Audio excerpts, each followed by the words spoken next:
Let me know when you can hear me.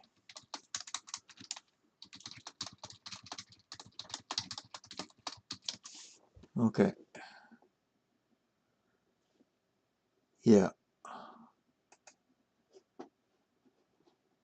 When you are in chat, please throw a snowball to let me know that you are there.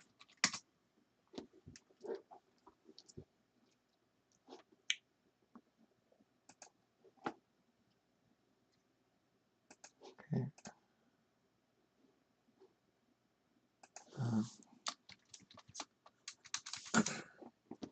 Okay. Good, Denise. They're gone. Oh, great, great. So, how are you doing? How are you doing today?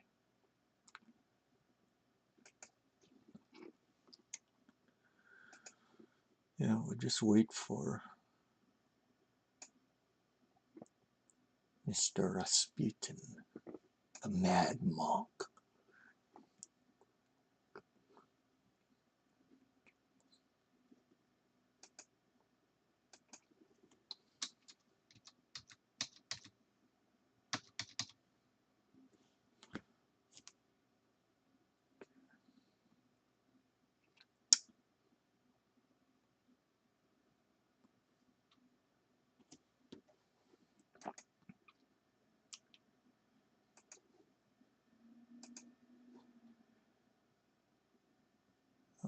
Okay, good, you're there.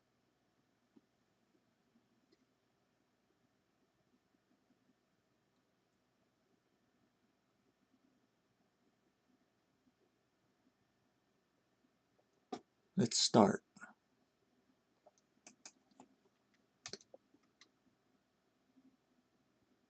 Okay, let's go through the moves very quickly, just to get a general feel about what happened in the game. Okay.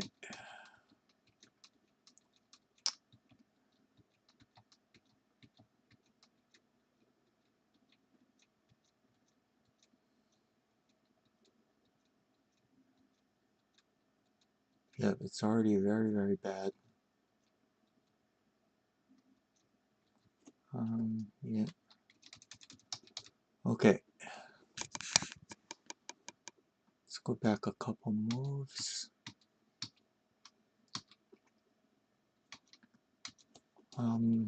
Of course, if here there's also a quick mate this way.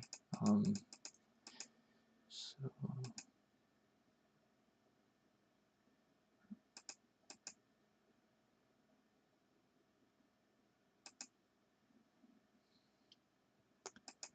yeah, at this point it's already kind of a little bit too bad to save. So let's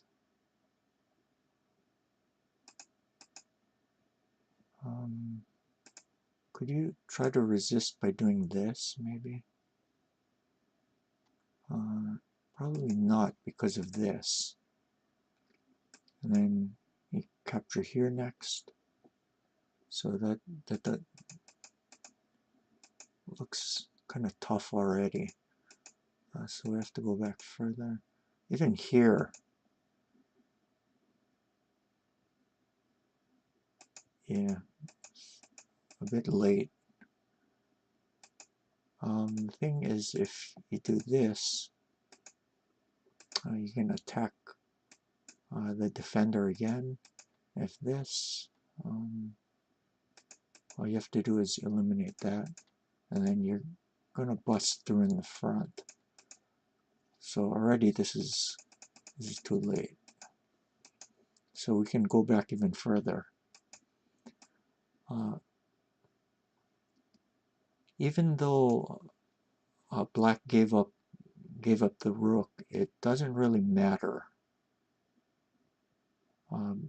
because the attack along the diagonal is way too strong. And also, you notice the king is very safe. So you can sacrifice in this kind of manner. Whenever you have a very safe king, like in the anaguma, it allows you to do this kind of radical sabaki.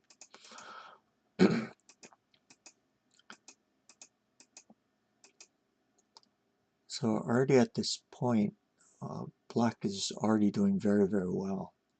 It doesn't matter if the bishop is exchanged for the rook because of this move. So let's go back even more. This pawn drop here, if you do this, this also doesn't work because of this check. You see, it also protects this rook here. So even here, we can already tell that this is also very bad for white. So we have to go even further back.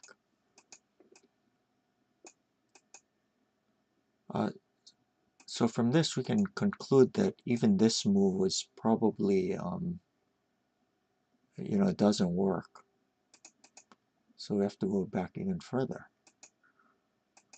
Okay.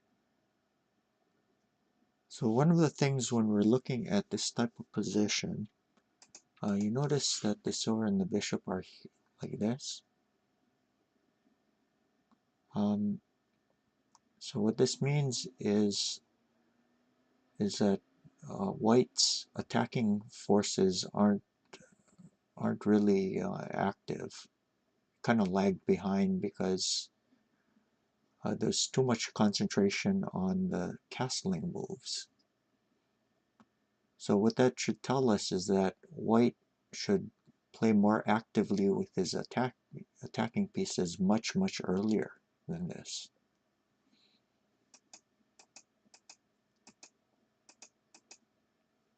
And at this point, you see a move like this might make sense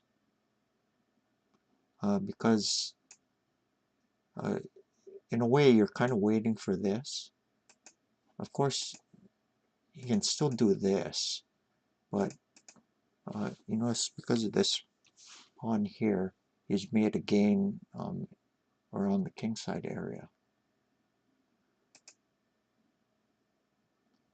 So usually if you want to play a left mino, what you'll do is you'll play something like this.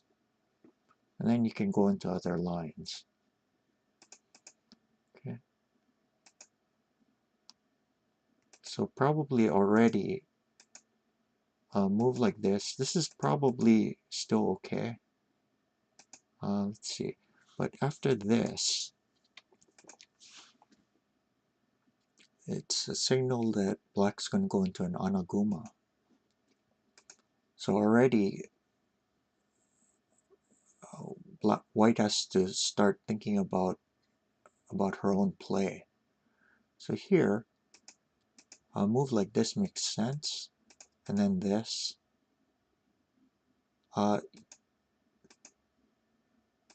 You don't want to play this because this will weaken the anaguma, right? I mean, he does still threaten here, but the castle is a lot weaker. So he's not going to want to open up the diagonal like this. So probably what he's going to do is this, and then you're going to do the silver up here. And then you have moves like this. You notice that white's managed to activate her attacking pieces.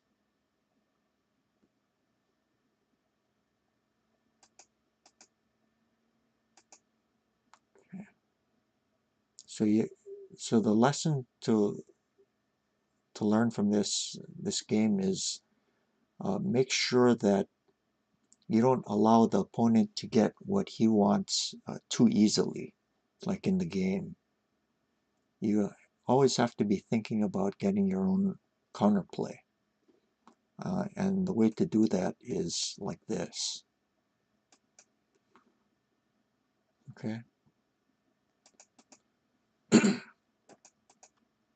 So already this this feels a little wrong-footed.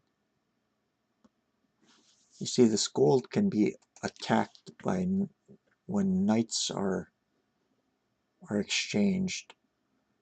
There's knight drops here and here, attacking the gold. So what that means is that in order to defend this gold, white's going to have to play these two additional moves. And that takes more time away from the attacking setup. So I would say that this move feels very wrong-footed already. So when you signal that you're going to spend some time castling, already you should think about this idea. Okay? Did you have any questions? Any questions?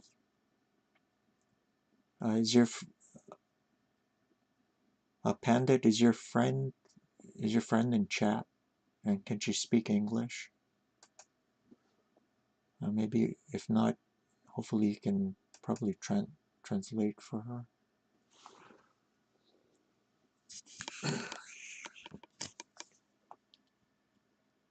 Not sure if she's there. Okay. Okay. Yeah. Did you have any questions about? Can you share? What's her username?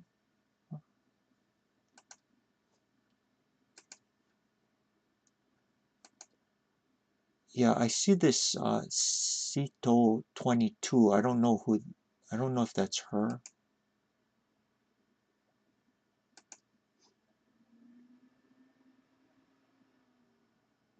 No, appears to be someone who speaks Spanish. So that's probably not her. Okay. Yeah, I'm not sure.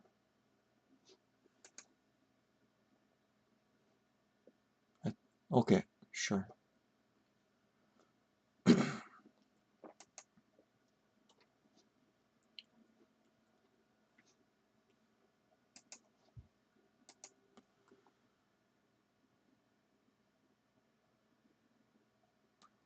While we're waiting, does anyone else have questions about this game?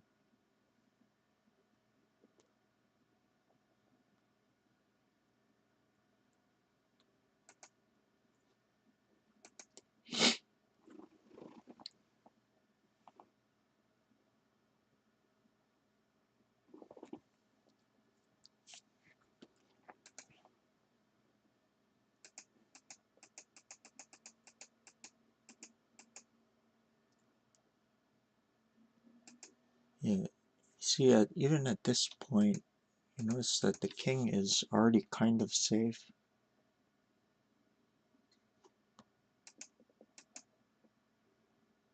So, okay, good. The problem with this is that if you move this up, this move can come in. It's kind of scary. Takes. You can exchange like this, and then maybe I don't know. You could move this down here. Another thing you could consider is pushing like that. So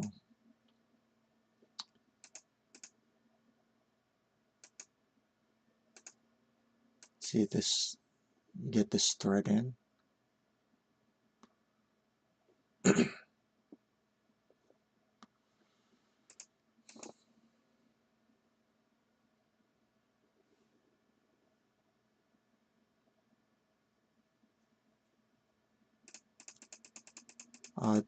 Yeah, I explained that earlier. Already when you signal this, you should move this thing up. You need to get this in as quickly as possible.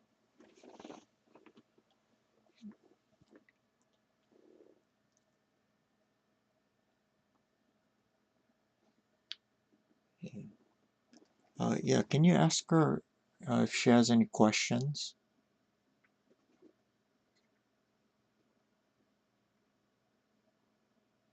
Uh, not I'm not sure what you're trying to ask.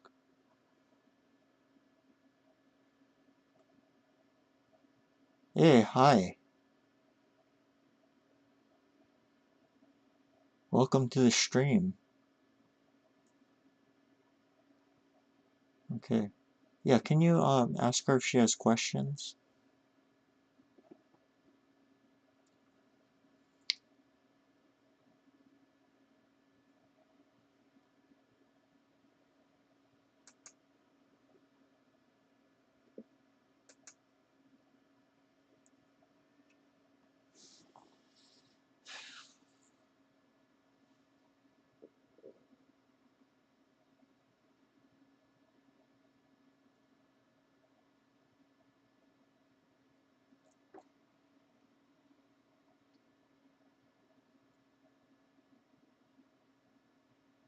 Mm, yeah.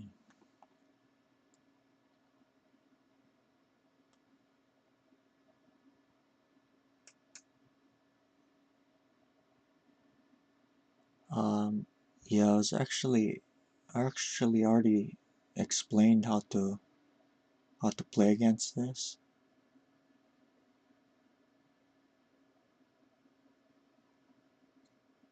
I hope she didn't miss the entire thing.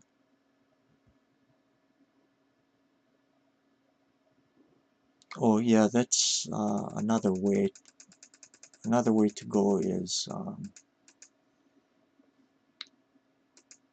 like this.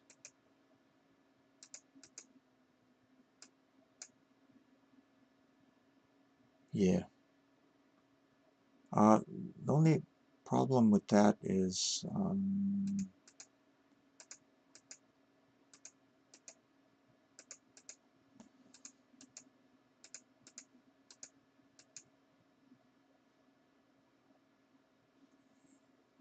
you could do things like this.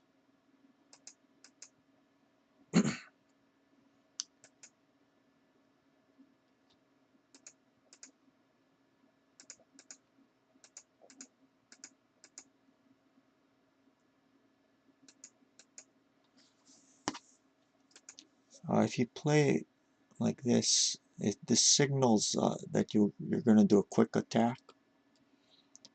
So always in response to this pawn thrust,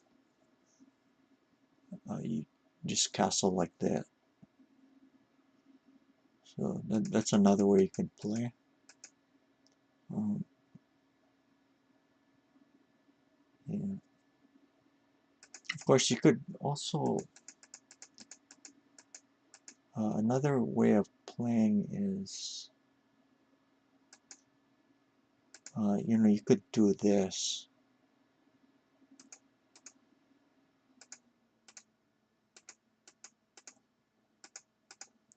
This is also another popular way of playing, just exchanging the bishops. Uh, but, yeah. Okay. So I don't know. Did you have any other questions? Is it possible to play Shikanbisha against Anaguma? Yes.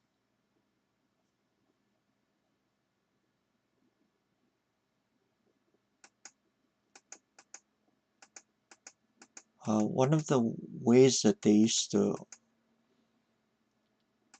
play in the really early days was they just castle into a mino like this. Classical usually, yes, it is possible just playing a regular Shikanbisha. For some time, it was considered that the Anaguma side had too easy an advantage if Shikanbisha just allowed him to castle into the Anaguma. But Uh, well, and because of that, the Fuji system was invented. But then it kind of nowadays you're starting to see just this normal classical play again. So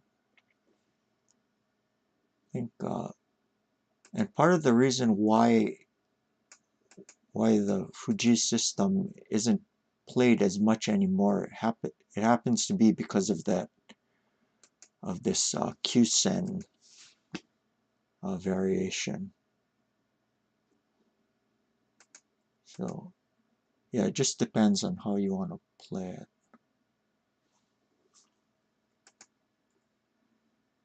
Let's see. So the way the theory is going nowadays, it's going back to the classical kind of play again. The main thing is to be sure that the silver gets into play quickly. If you allow him to just castle too easily, then you're not going to get play like in the game. Yeah.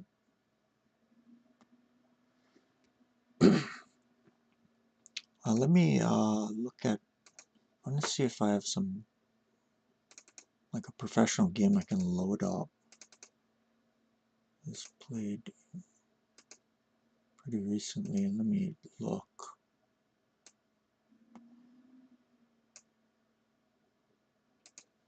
Okay. There's a game,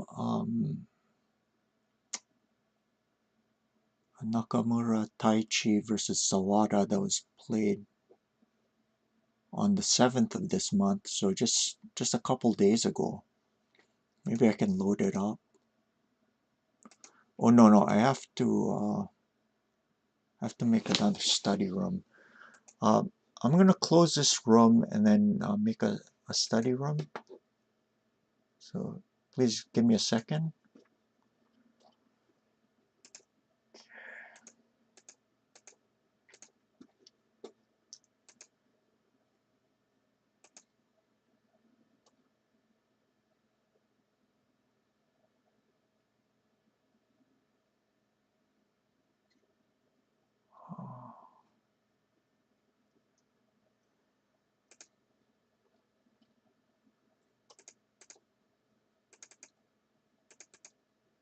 Come on.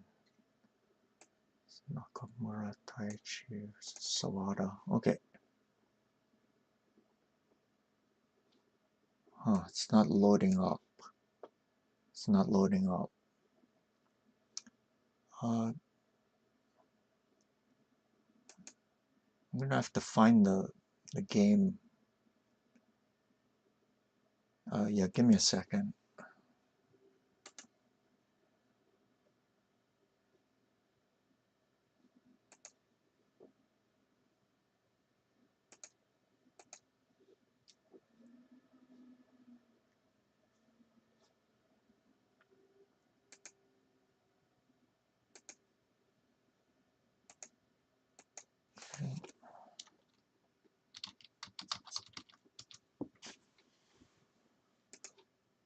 Let's see if I can load this up.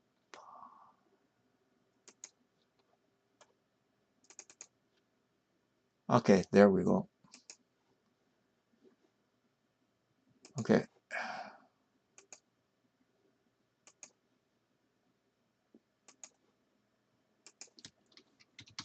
Let's flip this board so we can see it from Shikenbisha side.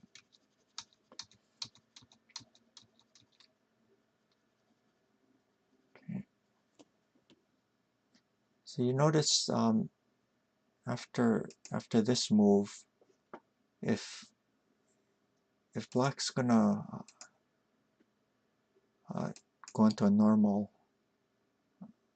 non-Anaguma setup, he'll usually follow suit and push on the edge. like that.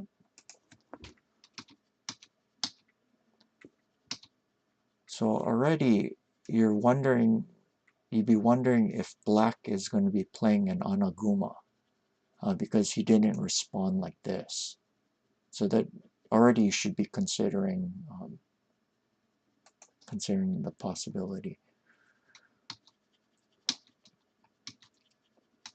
Okay, and so he's going to probably go into an Anaguma or a left Mino.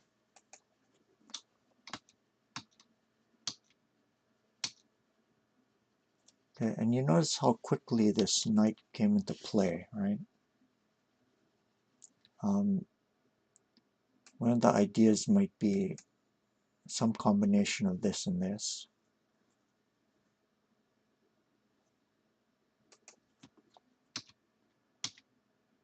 Okay, there we go. So an Anaguma, and then prepares something on the edge.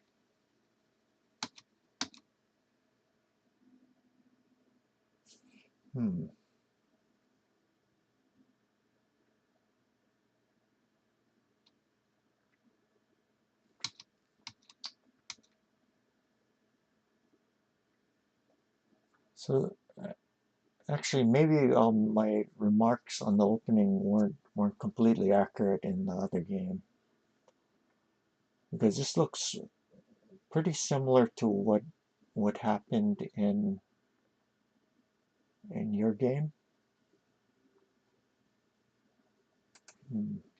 So it might actually still be okay.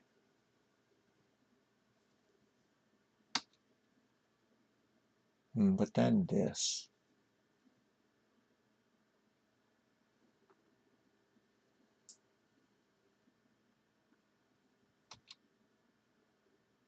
Okay. Now that there's no longer this push from that side, he uses the time to open up his bishop's diagonal.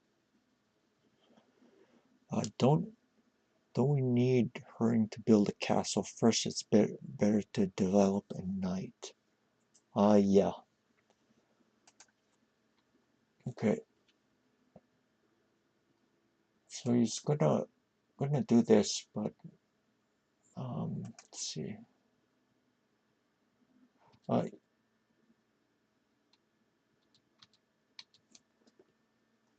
see, he waits to play this because you see, he still has the possibility to do this kind of thing. Okay.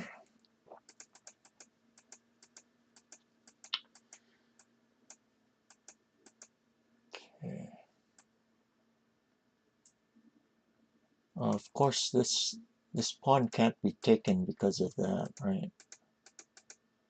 And then the rook's going to be captured. So everything's still pretty solid.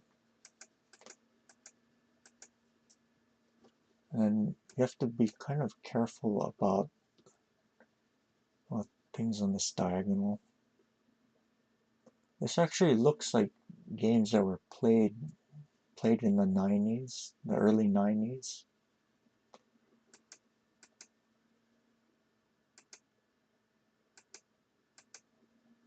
But let's, so hitting the weak point.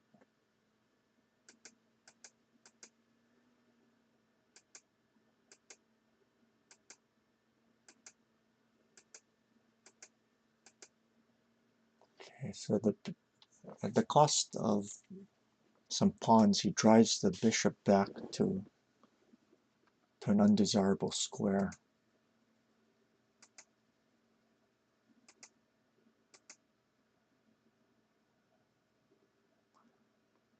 But you notice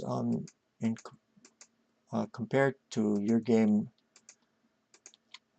the silver and the rook are at work getting counterplay.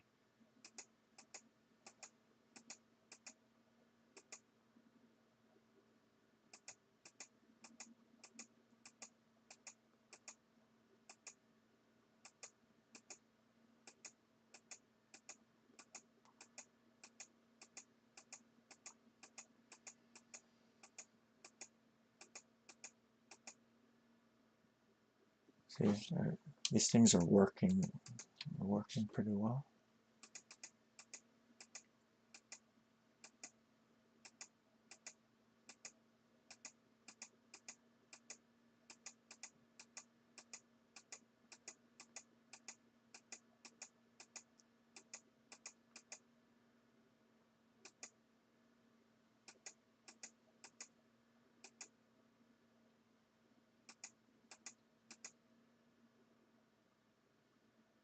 Yeah, right now, white is ahead in the attacking race.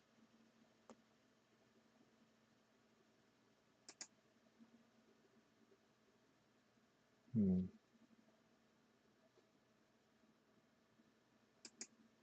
I don't know if that help matters any. Yeah, he just escapes. So yeah, white is winning this one. And then there's access to checks. Notice that the Anaguma is completely broken up, and so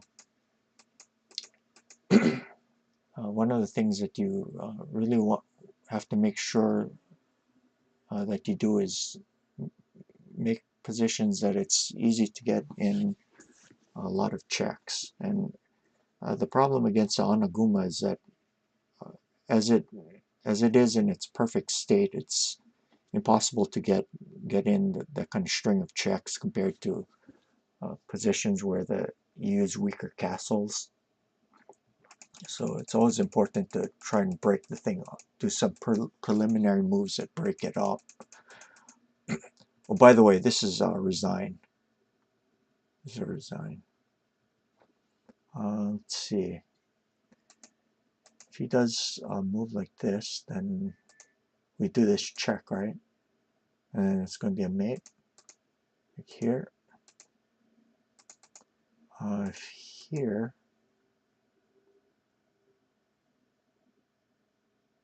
let's see.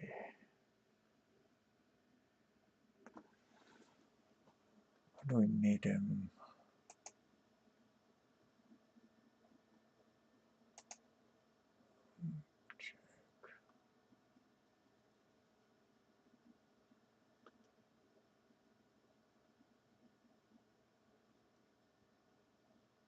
And here.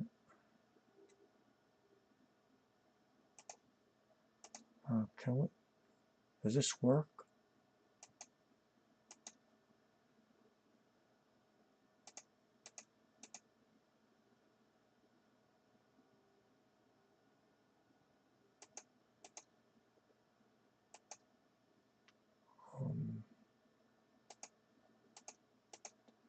So there'd be mate like that. If he took this, then you can grab here, right? Because of this. Oh wait. Here. And then mate like that.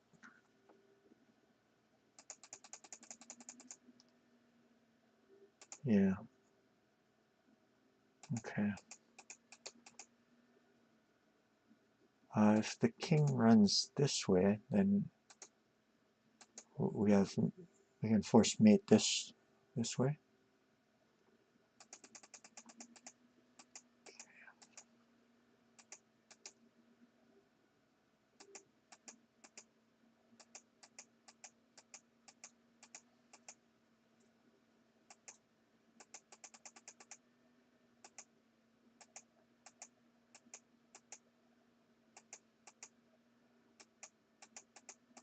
So let's look to see what he did in order to weaken the king. Okay, at this point, we're looking at the attacking pieces, which are working pretty well. Right now, the bishop is it's being blocked by the pawn here. So he took time out to just win a piece like that. Oh wait, he gets this in first, and then he takes a piece. Okay, yeah, like that. Okay, and then now, whoops. Sorry about that. Okay, so makes use of the edge of the Aji on the edge, like that. Again, he finally gets this bishop into play.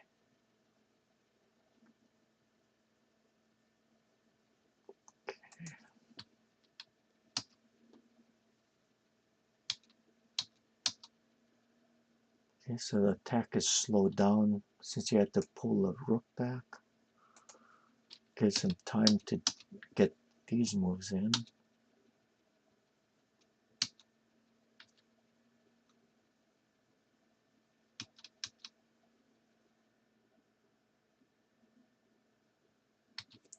This is most likely to prevent him from dropping the silver here. So it doesn't allow him a Yose. Black's king is still kind of protected, so you can't. You have to make sure you don't simply allow him to get a quick Yose. And this. There's already going to be a lot of pressure along here.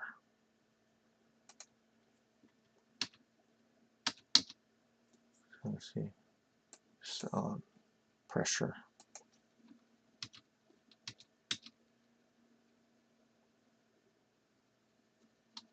Okay, so let's go back.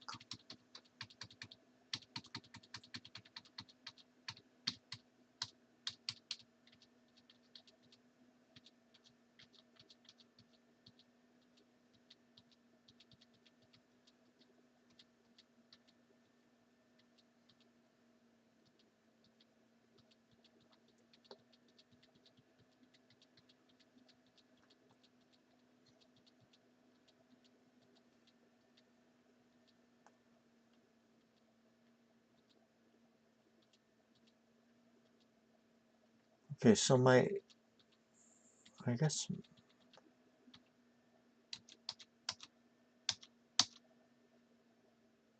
if you compare this position to the position that happened in the game, you notice this knight came out and this edge pawn push. Oh,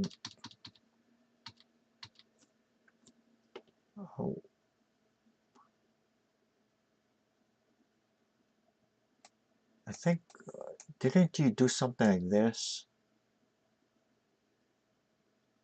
So those are castling moves. And it ended up losing time. So it actually wasn't that the silver didn't come out too late. It's just that this knight and this edge pawn weren't pushed early enough. I guess that's what we can conclude from this game.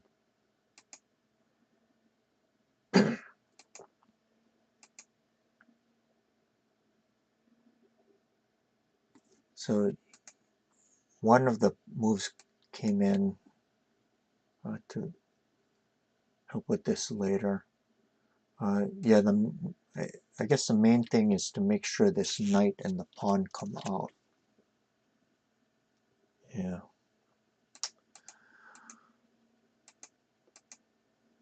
Okay. So it's developed the king side pieces actually. Interesting. Interesting. And I guess you can't play that too early. That was another thing. So two things in the game.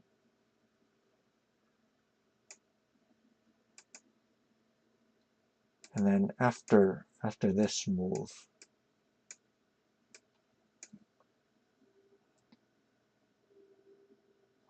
that allows this. Okay. Yeah, it makes some sense.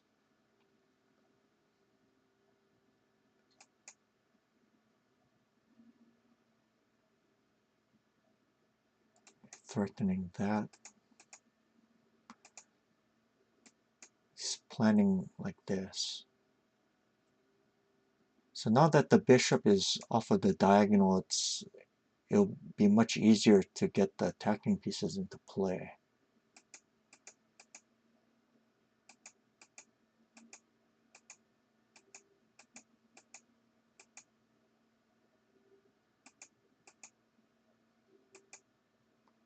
And then there's target here, so you can press like that. So silver bishop and rook are getting into play.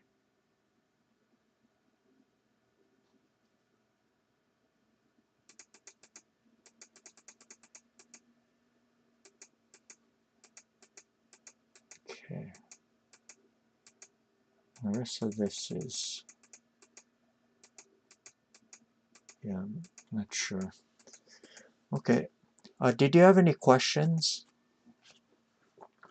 It's always good to look at professional games to see how they handle the openings, because it sometimes gives clues about how we should uh, be handling different methods of attack and defense. Since the professionals play at a higher level, they're gonna tend to have better habits and are very good models to follow. It might not be possible to always understand 100% what they're doing, but we can certainly still learn quite a bit from it, and hopefully come to conclusions about how we should be playing too. Yeah, go ahead.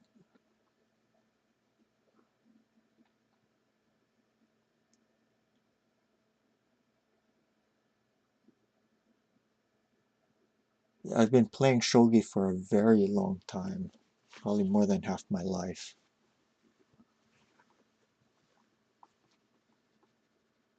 Which I won't tell you how long it is.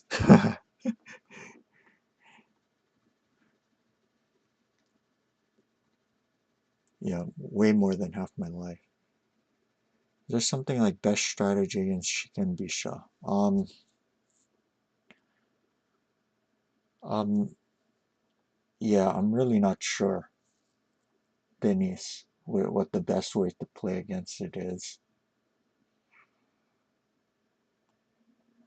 Some of it will have to do with the state of theory. Others will have to do with, I guess, personal preferences.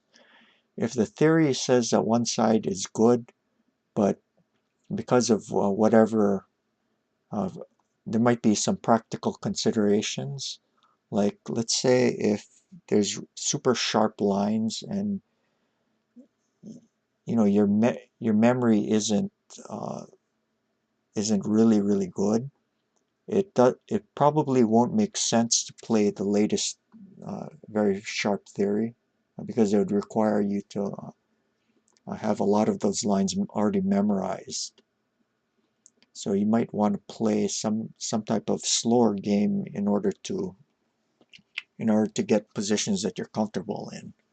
So when choosing openings, what you want to do is take your own strengths and limitations into considerations before deciding on lines. Yeah, so if you like Migi Shiken, then go ahead, play it.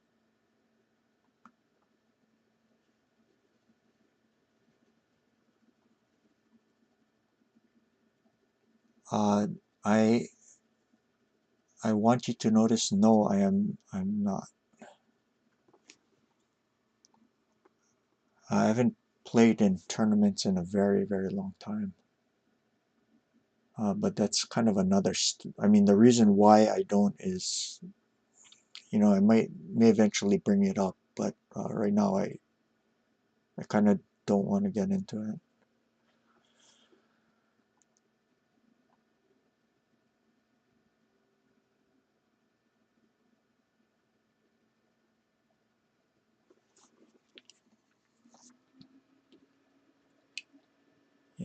Did you have any other questions?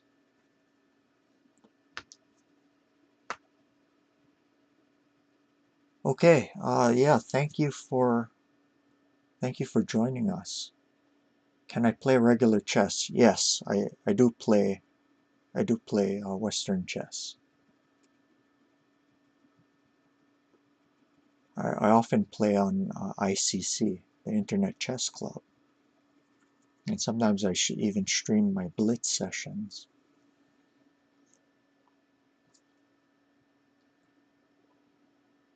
How much is my rating?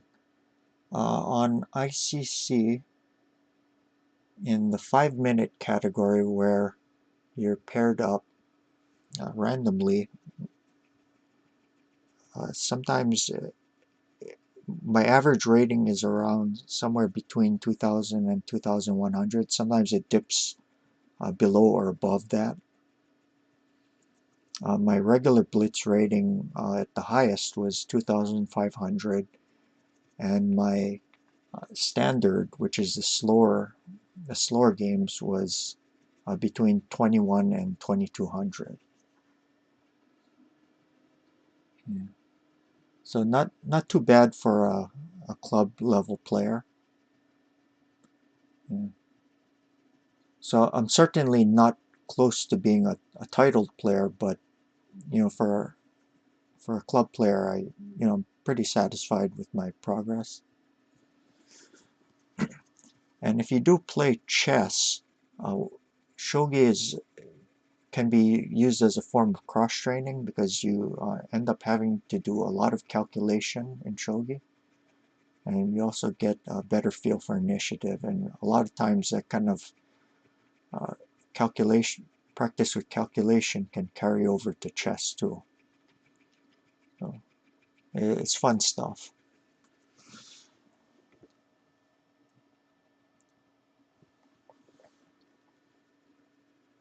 Okay. Yeah, thank you for the follow.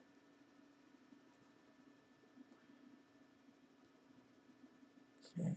If that's all, I guess I'll end this session. Thank you everyone for joining me today. If you learned something from this stream and would like to support it, you can reach me at alexi2539@gmail.com.